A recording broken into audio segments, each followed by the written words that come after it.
بسم الله الرحمن الرحيم. السلام عليكم ورحمة الله وبركاته. waxaan aad ugu faraxsanahay maanta inaan dib ugu soo laabto caasimadda ganacsiga ee Puntland magaalada Boosaaso. waa dhiirigelinaysaa inaan soo laabto dalka oo nabad ah. ilaahayna raxmadiisa uu noo keenay dhulka in badan oo kamid ah roob ka da'ay, wadankii oo barwaaqo ah, nabadna ah, in ilaahay ugu soo celiyay aad iyo aad baan ugu faraxsanahay. waxaan ka qayb galay calaamasaarkii amase dabaaldegii doorashadii madaxweyne Ismaaciil Cumar Geelle, madaxweynaha dalka Jabuuti.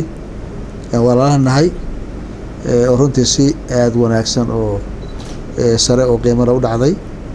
annagana si fiican runtiina lagu soo dhaweeyay oo dadka reer Jabuuti iyo dowladooduba aan aad iyo aad ugu mahadnaqayo sidii qiimaha lahayd, maqaamka sare lahayd ee noo soo dhaweeyeenna aan ka mahadnaqayno.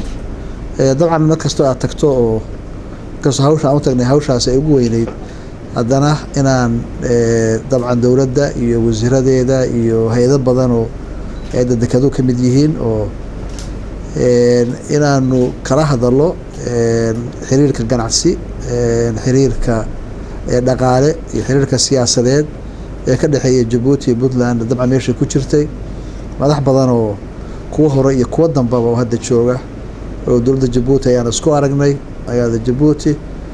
waxaan ka wada hadalnay sidii loo sii ambaqaaday xiriirkaas wanaagsan runtii oo hadda meel aad u sarreysa maraya in la sii horumariyo, in xiriir ganacsi oo dhow gaar ahaan aan yeelano, xiriir dhaqaale oo dhow aan yeelano, xiriir amni oo dhow aan yeelano, iskana kaashano sida aan sheegay dhan amni, dhan dhaqaale iyo dhan siyaasadeed intaba.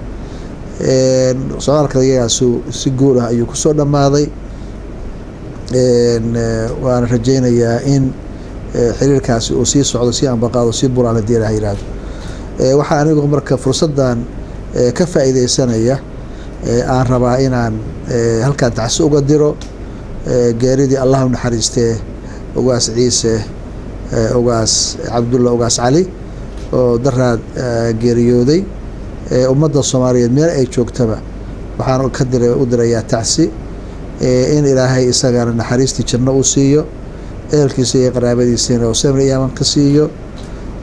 insha allah waxaan rajayn doonaa in wafdi ka tirsan Puntland uu aadi doono tacsida iyo aaska ugaaska insha allah haddii ilaah yiraahdo.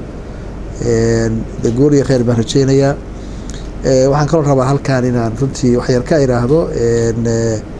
waxaan rajaynaynaa waxa soo socda waqti marxalad adag oo dalku Soomaaliyeed uu marxalad kala guur uu marayo. waxaan rajaynaynaa marka insha allahu in marxaladdaas si loo wajaho, dadka reer Puntland ay u diyaar garoobaan ka qaybgalka isbedelka ka dhici doona Soomaaliya 2016 ama ha noqoto mid dastuur ama ha noqoto mid doorasho haddii ilaah yiraahdo. aad iyo aad mahadsantihiin.